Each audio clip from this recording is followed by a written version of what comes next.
નમસ્કાર મિત્રો, અમારી આ ચેનલમાં તમારું સ્વાગત છે। આજની સૌથી મોટી અને દુઃખદ ખબર આવી રહી છે। શ્રીગંજ કેશોદ પતંગમાં આજે બપોરના સુમારે મેઘરાજાએ રુદ્રસ્વરૂપ ધારણ કરી શ્રીગંજમાં એક જ કલાકમાં 10 ઇંચ પાણી વરસાવી ગામને ધમધોડી નાખ્યું હતું। ગામ પાસે નદીમાં આવેલા તોડાપુરથી સ્મશાન અને ખેતરો દિવાલ તરસે થઈ હતી। પાદરમાં આવેલા ઝૂંપડાઓમાં પાણી ઘૂસી જતા દરખરી તણાઈ ગઈ હતી। જ્યાં મિત્રો વધુ વાત કરીએ તો જૂનાગઢ જિલ્લામાં મેઘો ઓળખતું બની ધારાની જળ બબાકર કરી રહ્યો છે। દરરોજ દિવસ અને રાત્રિ દરમિયાન વરસાદ વરસતો રહે છે। આ દરમિયાન રવિવારે કેશોદ પતંગના શ્રીગંજમાં બપોરે સમય જોરદાર એન્ટ્રી કરી એક કલાકમાં 10 ઇંચ જેવો વરસાદ વરસાવી દેતા સમગ્ર ગામમાં પાણી થઈ ગયું હતું। જ્યાં મિત્રો વધુ વાત કરીએ તો આ મેઘનો તાંડવ કારણે ગામ પાસે પસાર થતી નદીમાં પૂર આવ્યું હતું।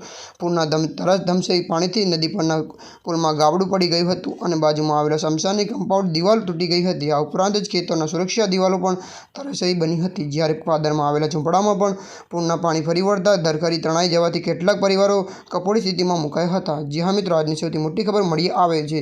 આજના માટે આટલું જ। જો અમારા વિડીયો પસંદ આવે તો લાઇક, શેર, કોમેન્ટ, સબસ્ક્રાઇબ કરી દેજો। ધન્યવાદ।